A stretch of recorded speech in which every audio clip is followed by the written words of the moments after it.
Aku terbangun dari tidur, tiba-tiba sadar kalau aku telah menyeberang waktu ke zaman kuno. Saat kulihat telapak tanganku yang mungil dan halus, aku langsung tertegun, kutundukkan kepala. Baru kusadari, aku telah berubah menjadi seorang gadis kecil. Aku ketakutan dan mulai menangis. Namun saat mendengar suara kanak-kanak keluar dari mulutku, aku pun terkejut sendiri. Saat itulah kulihat ibu juga sedang menangis. Ternyata saat ini nenek jahat sedang memaksa ibu menandatangani surat cerai. Lalu, menendang kami berdua keluar dari rumah. Aku menggenggam tangan ibu, membujuknya untuk pindah ke pondok di desa. Ibu merasa idenya bagus, lalu mengajakku berjalan menuju pondok. Sepanjang jalan tubuh kecilku membuatku lelah luar biasa. Saat ibu lengah, aku diam-diam memanggil air spiritual.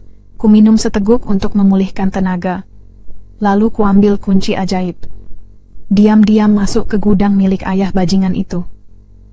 Kalau dia tega mengusir kami, aku juga tak akan membiarkannya hidup nyaman.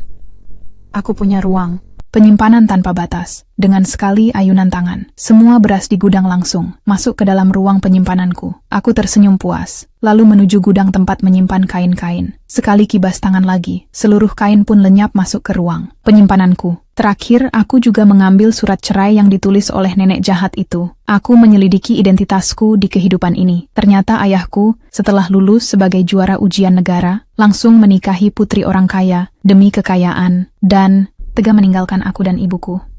Melihat wajah ibu yang kurus dan letih, hatiku terasa sangat sedih. Aku pun bertekad untuk memulihkan kecantikannya. Lalu kuolah air spiritual menjadi masker wajah. Setiap hari kubantu ibu memakainya. 3 bulan kemudian, kulit ibu menjadi putih dan halus kembali. Tapi aku mulai khawatir. Di zaman ini wanita terlalu cantik, justru bisa membawa bencana. Kupikirkan berulang kali.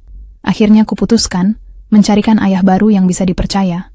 Saat sedang bingung harus mencari kemana seorang jenderal berbaju zirah lewat di depan desa. Sekilas saja aku tahu dia bukan orang biasa. Aku pun segera berlari, menarik tangannya dan berkata, ingin mengenalkannya pada ibuku. Jenderal itu tertawa karena ditarik olehku, lalu menggendongku masuk ke halaman. Saat dia dan ibu pertama kali saling memandang, keduanya tertegun. Jenderal Buru memperkenalkan diri. Katanya ia diperintahkan untuk membangun bendungan agar mencegah banjir. Lalu ia heran dan bertanya pada ibu, dengan kecantikan seperti ini, kenapa suaminya masih menceraikannya? Mendengar itu aku langsung menceritakan kelakuan buruk ayah yang membuang istri dan anaknya. Wajah jenderal langsung gelap. Ia pun memukul meja dan berkata, laki-laki itu tak layak jadi suami. Saat minum teh kulihat, jubah jenderal sobek di bagian punggung.